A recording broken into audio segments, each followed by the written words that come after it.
ಭಾರತ ರಾ ಸಂಸ್ಥೆ ಅನೇಕ ಗುಪ್ತಚರ ಇಲಾಖೆ ಅಧಿಕಾರಿಗಳನ್ನ ನಮ್ಮ ದೇಶಕ್ಕೆ ಕೊಡುಗೆಯಾಗಿ ನೀಡಿದೆ. ಈ ಹಿಂದೆ ನಮ್ಮದೇ ಚಾನೆಲ್ನಲ್ಲಿ ಭಾರತೀಯ ಗೂಢಚಾರಿ ಪಾಕಿಸ್ತಾನದ ಆರ್ಮಿಯಲ್ಲಿ ಮೇಜರ್ ಆದ ರವೀಂದ್ರ ಕೌಶಿಕ್ ಸ್ಟೋರಿ ಬಗ್ಗೆ ನಾವು ಮಾತನಾಡಿದ್ವಿ. ನೀವು ಆ ಸ್ಟೋರಿಯನ್ನ ಮಿಸ್ ಮಾಡ್ಕೊಂಡಿದ್ರೆ ಹಿಂದೆ ಆ ವಿಡಿಯೋವನ್ನ ನೋಡಿ. ಇಂದಿನ ಈ ವಿಡಿಯೋದಲ್ಲಿ ಭಾರತದ ಮೊದಲ ಮಹಿಳಾ ಗೂಢಚಾರಿ ಬಗ್ಗೆ ಮಾಹಿತಿಯನ್ನ ನೀಡ್ತೇವೆ. ಅದು ಸ್ವಾತಂತ್ರ್ಯ ಪೂರ್ವದ ಸಮಯ.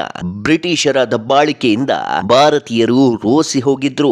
ಇತ್ತ ಸ್ವಾತಂತ್ರ್ಯ ಚಳುವಳಿಗಳು ಆರಂಭವಾಗಿದ್ವು. ಒಂದು ಕಡೆ ಗಾಂಧಿಯವರ ಅಹಿಂಸಾ ಹೋರಾಟ ಆದರೆ ಇನ್ನೊಂದು ಕಡೆ ಸಮರವೊಂದೇ ಸ್ವಾತಂತ್ರ್ಯ ಪಡೆಯಲು ಇರುವ ಏಕೈಕ ಮಾರ್ಗ ಎನ್ನುವುದು ಭಗತ್ ಸಿಂಗ್, ಸುಭಾಷ್ ಚಂದ್ರ ಬೋಸ್, ಚಂದ್ರಶೇಖರ್ ಆಜಾದ್ ಅವರ ಮೂಲ ಮಂತ್ರವಾಗಿತ್ತು. ಇತ್ತ ಬೋಸ್ ಇಂಡಿಯನ್ ನ್ಯಾಷನಲ್ ಆರ್ಮಿ ಸ್ಥಾಪನೆಗೆ ಮುಂದಾಗಿದ್ರು. ಈ ಒಂದು ನಡೆ ಬ್ರಿಟಿಷರ ನಿದ್ದೆಯನ್ನ ಕಸಿದಿತ್ತು. ಕಾರಣ ಇಂಡಿಯನ್ ನ್ಯಾಷನಲ್ ಆರ್ಮಿಯಲ್ಲಿ ಇದ್ದಿದ್ದು ಕೇವಲ ಸೈನಿಕರ ಪಡೆಯಲ್ಲ, ದೇಹದ ಕಣಕಣದಲ್ಲೂ ದೇಶ ಪ್ರೇಮವನ್ನ ಸಾರುವ ಬಲಿಷ್ಠ ವೀರ ಯೋಧರ ಪಡೆಯಾಗಿತ್ತು. ಬ್ರಿಟಿಷರ ಎಲ್ಲಾ ಯೋಜನೆಗಳನ್ನ ಬುಡಬೇಲು ಮಾಡಿ ಭಾರತವನ್ನ ಸ್ವತಂತ್ರಗೊಳಿಸುವತ್ತ ಸುಭಾಷ್ ಚಂದ್ರ ಬೋಸ್ ಅದಾಗಲೇ ದಾಪುಗಾಲನ್ನಿಟ್ಟಿದ್ರು. ಈ ಹೋರಾಟದಲ್ಲಿ ಗುಪ್ತ ಮಾಹಿತಿಯನ್ನ ಕಲೆ ಹಾಕಲು ಆಯ್ಕೆಗೊಂಡವಳೆ ದ ಬ್ರೇವ್ ಲೇಡಿ ನೀರಾ ಆರ್ಯ. ಈಕೆ ಹೆಸರು ನೀರಾ ಆರ್ಯ. 1902 ಮಾರ್ಚ್ 5ರಂದು ಉತ್ತರ ಪ್ರದೇಶದ ಬಾಗ್ಪತ್ ನಲ್ಲಿ ಜನಿಸ್ತಾರೆ. ಅದು ಭಾರತದಲ್ಲಿ ಗುಪ್ತಚರ ಇಲಾಖೆ ರಚನೆಯಾಗುವ ಮುನ್ನ ಈಕೆ ತನ್ನ ಗೂಢಾಚಾರ್ಯವನ್ನ ಆರಂಭ ಮಾಡಿದ್ಲು. ಮೀರಾ ಆರ್ಯ ನೇತಾಜಿ ಸುಭಾಷ್ ಚಂದ್ರ ಬೋಸ್ ಸ್ಥಾಪನೆ ಮಾಡಿದ ಇಂಡಿಯನ್ ನ್ಯಾಷನಲ್ ಆರ್ಮಿಯ ರಾಣಿ ಆಫ್ ಝಾನ್ಸಿ ರೆಜಿಮೆಂಟ್ ನಲ್ಲಿ ಸೇವೆ ಸಲ್ಲಿಸುತ್ತಿದ್ರು. ಅಷ್ಟೇ ಅಲ್ಲದೆ ಈಕೆ ಇಂಡಿಯನ್ ನ್ಯಾಷನಲ್ ಆರ್ಮಿಯ ಗುಪ್ತಚರ ವಿಭಾಗದಲ್ಲಿ ಸೇವೆಯನ್ನ ಸಲ್ಲಿಸಿ ಮೆಚ್ಚುಗೆಗೆ ಪಾತ್ರರಾಗಿದ್ರು. ಬ್ರಿಟಿಷರ ಅಧೀನದಲ್ಲಿದ್ದ ಬೀದಿಗಳಲ್ಲಿ ಈಕೆ ತಿರುಗಾಡಿ ಇಂಚಿಂಚು ಮಾಹಿತಿಯನ್ನ ಕಲೆ ಹಾಕುವ ಕೆಲಸ ಮಾಡ್ತಿದ್ರು. ಹೇಳಿ ಕೇಳಿ ಈಕೆ ಸುಭಾಷ್ ಚಂದ್ರ ಬೋಸ್ ಮಾರ್ಗದರ್ಶನದಲ್ಲಿ ಬೆಳೆದಾಕೆ. ಹಾಗಾಗಿ ದೇಶ ಪ್ರೇಮವೇ ಆಕೆಯ ಉಸಿರಾಗಿತ್ತು. ಯಾವುದೇ ಶಸ್ತ್ರಾಸ್ತ್ರಗಳನ್ನ ಇಟ್ಟುಕೊಳ್ಳದೆ ಗೌಪ್ಯ ಮಾಹಿತಿಯನ್ನ ಈಕೆ ಕಲೆ ಹಾಕ್ತಿದ್ಲು. ಬ್ರಿಟಿಷರ ಚಲನವಲನ, ಬ್ರಿಟಿಷರ ದಾಳಿಯ ಕುರಿತು ಸುಭಾಷ್ ಚಂದ್ರ ಬೋಸ್ಗೆ ಮಾಹಿತಿ ತಲುಪಿಸ್ತಾ ಇದ್ಲು. ನೇತಾಜಿ ಸುಭಾಷ್ ಚಂದ್ರ ಬೋಸ್ ರವರ ಚಲನವಲನಗಳ ಬಗ್ಗೆ ಮಾಹಿತಿ ಸೋರಿಕೆಯನ್ನು ಕೂಡ ಈಕೆ ತಡೆಗಟ್ತಾ ಇದ್ಲು. ನೇತಾಜಿ ರಕ್ಷಣೆಗಾಗಿ ಈಕೆ ತನ್ನ ಗಂಡನನ್ನೇ ಹತ್ಯೆ ಮಾಡಿದ್ಲು. ಅದು ಎರಡನೇ ಜಾಗತಿಕ ಯುದ್ಧ.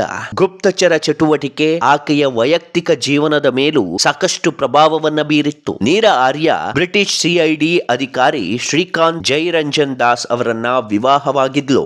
ನೀರಾ ಇಂಡಿಯನ್ ನ್ಯಾಷನಲ್ ಆರ್ಮಿಗೆ ಸೇರ್ಪಡೆಗೊಂಡ ಬಳಿಕ ಶ್ರೀಕಾಂತ್ ಬೋಸ್ ಅವರ ಹತ್ಯೆ ಮಾಡುವಂತೆ ನೀರಾಗೆ ಆದೇಶ ಮಾಡಿದ್ಲು. ಆಕೆ ಅದನ್ನ ವಿರೋಧ ಮಾಡಿದ್ದ ಕಾರಣಕ್ಕೆ ನೀರಾಳನ್ನ ಶ್ರೀಕಾಂತ್ ಗೃಹಬಂಧನಕ್ಕೆ ಒಳಪಡಿಸಿದ್ದ. ಅಷ್ಟೇ ಅಲ್ಲದೆ ಆಕೆಗೆ ಚಿತ್ರಹಿಂಸೆ ನೀಡಿ ಸುಭಾಷ್ ಚಂದ್ರ ಬೋಸ್ ಇರುವ ಸ್ಥಳವನ್ನ ಹೇಳುವಂತೆ ಒತ್ತಾಯ ಕೂಡ ಮಾಡಿದ್ದ. ಅದೊಂದು ದಿನ ಶ್ರೀಕಾಂತ್ ಸುಭಾಷ್ ಚಂದ್ರ ಬೋಸ್ ಹತ್ಯೆಗೆ ಸ್ಕೆಚ್ ಹಾಕಿದ್ದ. ಸುಭಾಷ್ ಚಂದ್ರ ಬೋಸ್ಗೆ ಗುರಿ ಇಟ್ಟು ಗುಂಡು ಹಾರಿಸಿದ್ದ. ಆದರೆ ಅದೃಷ್ಟವಶಾತ್ ಆ ದಿನ ಬೋಸ್ಗೆ ಆ ಗುಂಡು ತಾಗಿರ್ಲಿಲ್ಲ. ಅದರ ಬದಲಾಗಿ ಬೋಸ್ ಅವರ ಚಾಲಕನಿಗೆ ಆ ಗುಂಡೇಟು ಬಿದ್ದು ಬಲಿಯಾಗಿದ್ದ.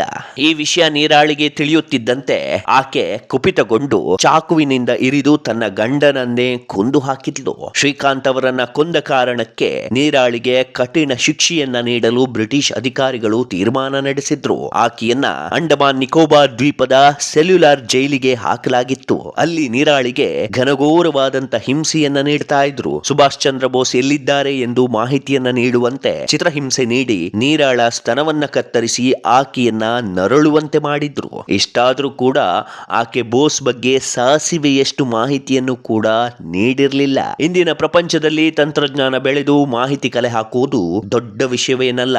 ಆದರೆ ನೀರಾ ಆರ್ಯ ತಂತ್ರಜ್ಞಾನ ಇಲ್ಲದ ಕಾಲಘಟ್ಟದಲ್ಲಿ ಕೋಡ್ ವರ್ಡ್ ಗಳ ಮೂಲಕ ಸಂದೇಶವನ್ನ ಕಳುಹಿಸುವ ದಿಟ್ಟ ಕಾರ್ಯವನ್ನ ಮಾಡ್ತಾ ಇದ್ಲು.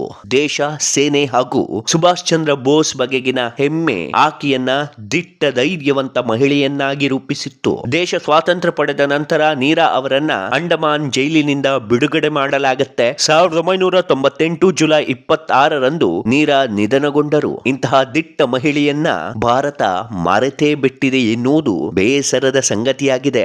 ಈಕೆಯ ಹೋರಾಟ, ದೇಶ ಪ್ರೇಮ ಕೋಟ್ಯಾಂತರ ಭಾರತೀಯರಿಗೆ ಸ್ಫೂರ್ತಿಯಾಗಲಿ ಎನ್ನುವುದೇ ನಮ್ಮ ಈ ವಿಡಿಯೋದ ಉದ್ದೇಶ. ಈ ವಿಡಿಯೋ ಬಗ್ಗೆ ನಿಮ್ಮ ಅಭಿಪ್ರಾಯವನ್ನ ಕಮೆಂಟ್ ಮಾಡುವ ಮೂಲಕ ತಿಳಿಸಿ. ವಿಡಿಯೋ ಇಷ್ಟವಾಗಿದ್ರೆ ನಮ್ಮ ಚಾನೆಲ್ ಅನ್ನ ಸಬ್ಸ್ಕ್ರೈಬ್ ಮಾಡಿ.